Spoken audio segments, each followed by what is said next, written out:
This is called butterfly tagging. It's to do research to figure out how butterflies come from up north to down south. Monarch butterflies specifically, since they're going and they're endangered. They travel from up north as far as Canada, and they always fly down to Mexico mountains. And scientists know almost nothing about how they travel there, what paths they take. So by our class tagging these butterflies, it's allowing scientists and other taggers along the way to figure out where this butterfly started from, where it came from, and where it'll end up. Okay, so first I'm going to pinch it with my fingers outside of the net, just so when I reach in to get it between my two first fingers like this, I'm not gonna hurt it or it's not gonna fly away. So I've got it between my fingers, and if I can get to it, it's kind of stuck in there. My net is a little bit wet.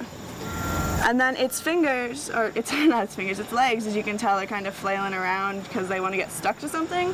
So, yep, she's a little bit wet. Now I'm going to hold it lightly between my two fingers, and I can open the wings up like this.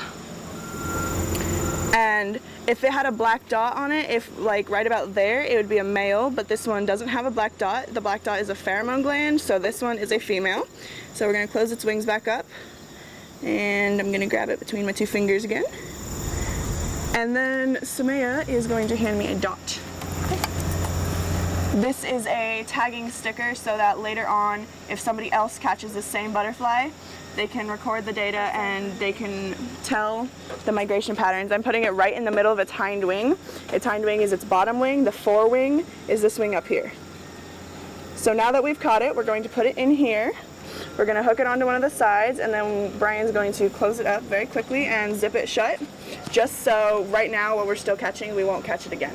When these children are coming here every other day during the school year, they are learning about the subjects, the core curriculum, but they're learning how to apply. So they're learning how to think a little bit differently, how to critically think, how to problem solve. And for them, it's a lot of fun, and they don't realize how rigorous the program is and the high level math and science that they're applying.